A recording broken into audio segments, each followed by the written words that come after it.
نے بشر کے لیے وہی صفت ثابت کر دی تو یہ شرک ہو گیا.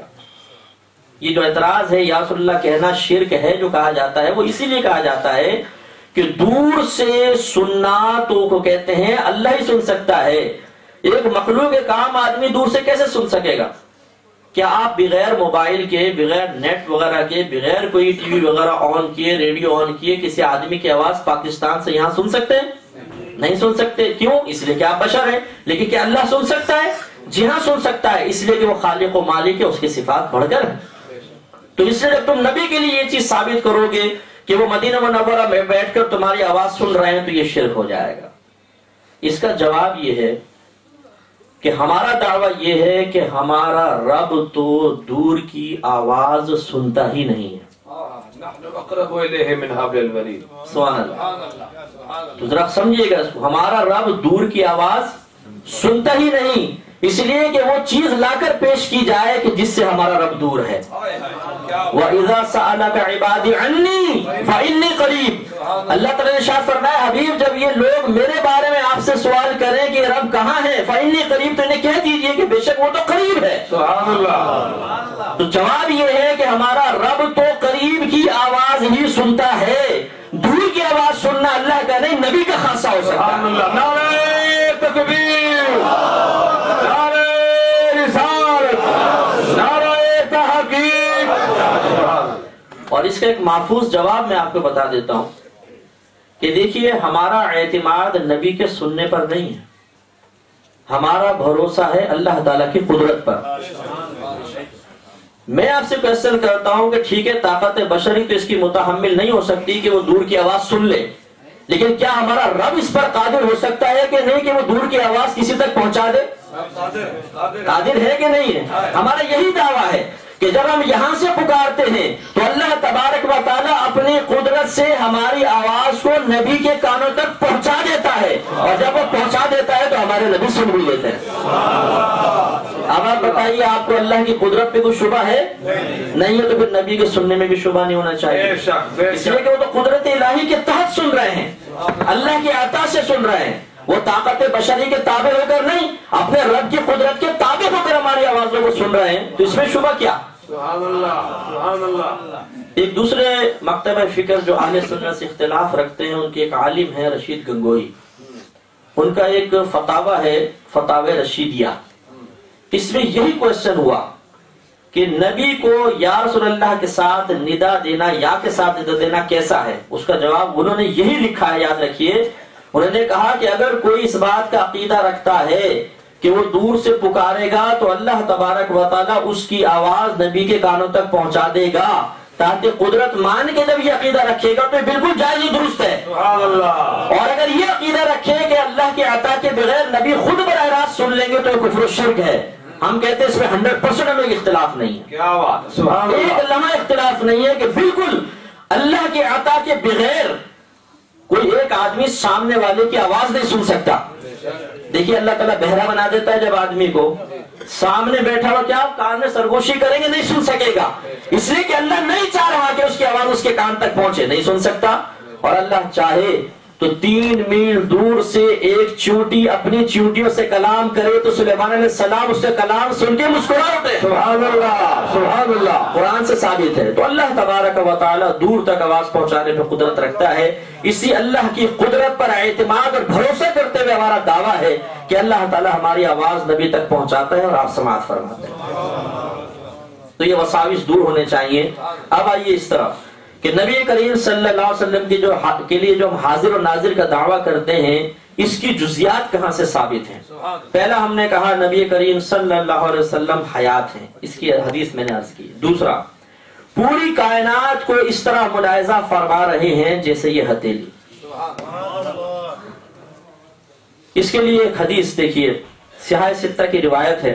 نبی کریم صلی اللہ علیہ وسلم نے ارشاد فرمایا کہ سویت لی الارض، میرے لیے زمین کو سمیٹ دیا گیا. فرأیت مشارقها و مغاربها، تو میں نے اس کے مشرقوں کو بھی دیکھ لیا اور اس کے مغربوں کو بھی دیکھ لیا.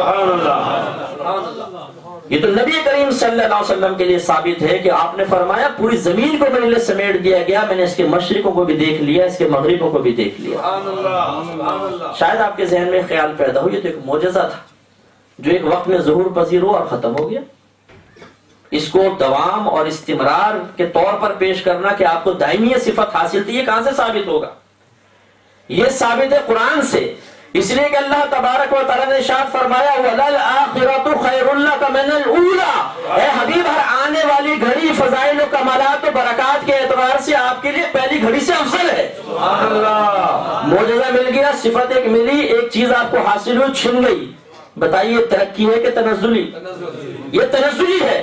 قرآن کا دعویٰ یہ ہے وَلَلْآخِرَةُ خَيْرٌ لَكَ مِنَ الْأُولَىٰ، ہر آنے والی گھڑی آپ کے لیے پہلی صفت سے افضل ہے، پہلی سے بہتر ہے۔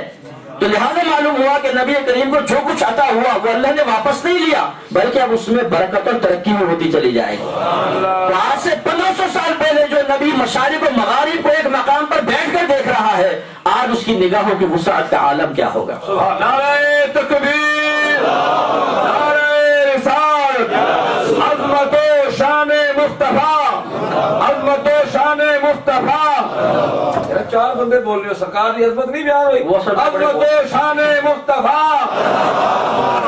یہ سب بہت تحیر کے عالم میں اس وقت استغراق ہے، وہ توجہ نہیں چاہتے کہ نعروں کی طرف جائے، اس لیے پوری ماہویت کے عالم میں سماعت فرما رہے ہیں۔ یہ میں ان کے ساتھ حسن دن قائم رکھتا ہوں۔ نہیں نہیں نہیں، یہ سونے والی عوام ہی نہیں ہے، یہ تو نہ خود سوئیں گے نہ دوسرے کو سونے دیں گے انشاءاللہ۔ ٹھیک ہے نا؟ اس لیے میں صحیح آپ کی سفارش کر رہا ہوں حضرت صاحب کے سامنے، ٹھیک ہے؟ آپ یہ دیکھیے، ایک بات اور یاد رکھیے گا کہ عربی میں گفٹ کو، ہدیے کو، تحفے کو ہبہ کہتے ہیں، ہبہ کرنا، تحفہ دینا۔ یہ یاد رکھیے کہ شرعی مسئلہ یہ ہے کہ اگر کوئی کسی کو تحفہ دیتا ہے تو پھر دے کر واپس لینا مکروہ تحریمی ہے۔ نبی کریم صلی اللہ علیہ وسلم نے ارشاد فرمایا کسی کو تحفہ دے کر واپس لینے کی مثال بالکل ایسی ہے جیسے وومیٹنگ کرنے کے بعد اس کو دوبارہ چاٹ لینا۔ اتنا برا سرکار نے اس کو بیان فرمایا، لہٰذا فقہاء نے مسئلہ یہ نکالا کہ کسی کو گفٹ دے کر پھر اسے واپس لے لینا یہ مکروہ تحریمی ہے، حرام کے نزدیک ہے۔ خود سوچئے کہ جب اللہ تبارک و تعالیٰ نے اپنے حبیب کے ذریعے ایک پیغام ہم تک پہنچا دیا کہ دے کر واپس لینا مکروہ ہے، ناجائز ہے، تو اللہ تعالیٰ اپنے حبیب کو کچھ دے کر واپس کیسے لے گا؟ جو صفت وہ اپنی مخلوق کے لیے پسند نہیں فرما رہا، خالق اس صفت سے ضرور پاک ہوگا، اس لیے کہ وہ ضرور عیب ہے اور اللہ تعالیٰ ہر عیب سے پاک و صاف۔ لہذا اللہ نے جو نبی کو عطا فرمایا وہ دائمی طور پہ عطا فرمایا، جو کچھ صفت عطا فرمائی اس میں کبھی زوال نہیں ہے، اس میں ترقی ہی ترقی ہے۔ تو ہمارے نبی کریم صلی اللہ علیہ وسلم نے مشارق و مغارب کو ملاحظہ فرمایا زمین کو سمیٹ دیا گیا، اس لیے ہم کہتے ہیں بالکل ایسے دیکھتے ہیں جیسے کف دست۔ اور یاد رکھیں کہ یہ تو نبی کا معاملہ ہے، اگر ایک کافر منافق بھی مرتا ہے تو مرنے کے بعد اس کی نگاہوں کی وسعت کا عالم تصور سے باہر ہو جاتا ہے۔ یاد رکھیں کہ پہلے زمین سے لے کر پہلے آسمان کا فاصلہ اتنا ہے کہ اگر کوئی گھوڑ سوار گھوڑے پر بیٹھ کر تیز رفتاری کے ساتھ دوڑائے تو 500 برس میں پہلے آسمان تک پہنچے گا۔ پھر پہلے آسمان سے دوسرا آسمان اتنا ہی فاصلہ، دوسرے سے تیسرا، تیسرے سے چوتھا، چوتھے سے پانچواں، پانچویں سے چھٹا، چھٹے سے ساتواں، اور ساتویں سے جنت کے درمیان، ہر ایک کے درمیان 500 سال کا فاصلہ ہے۔ کتنا طویل فاصلہ ہوا۔ لیکن صحیح حدیثیں کہتی ہیں کہ جب منافق و کافر کو قبر میں رکھا جاتا ہے اور منکر نکیر آ کے اس سے 3 کویسچنز کرتے ہیں اور وہ سوالوں کے جواب دینے سے عاجز آ جاتا ہے تو اس سے کہتے ہیں اوپر دیکھ، وہ دیکھتا ہے تو اس کو جنت نظر آتی ہے۔ زمین پہ لیٹا ہوا ایک منافق، لیکن اللہ تبارک و تعالیٰ اس کی نگاہوں میں وسعت عطا فرماتا ہے کہ اوپر نگاہ اٹھاتا ہے تو جنت نظر آتی ہے۔ فرشتے کہتے ہیں اگر تو صحیح جواب دیتا تو تیرا ٹھکانہ یہ ہوتا، اور اس کے بعد جنت کو بند کر دیا جاتا ہے۔ اتنے حصے سے کم از کم یہ ثابت ہوا کہ ایک منافق کی روح جب بدن کی قید سے آزاد ہوتی ہے تو اس کی قوتوں کا عالم یہ ہوتا ہے کہ زمین پہ لیٹے لیٹے نگاہ اٹھائے تو جنت تک پہنچ جائے۔ تو بتائیے پھر نبی کی قوت کا عالم کیا ہو۔ تو اس لیے یہ عقیدہ رکھنا کہ ہمارے نبی کریم صلی اللہ علیہ وسلم ہمیں ملاحظہ فرما رہے ہیں، یہ کوئی غلط عقیدہ نہیں ہے، اور ہمارا دعویٰ تو یہاں تک ہے کہ ہمارے نبی کریم صلی اللہ علیہ وسلم چاہیں تو خدا کی قسم آپ کے میرے قلب میں جھانک کر ہمارے خیال تک پر مطلع ہو سکتے ہیں۔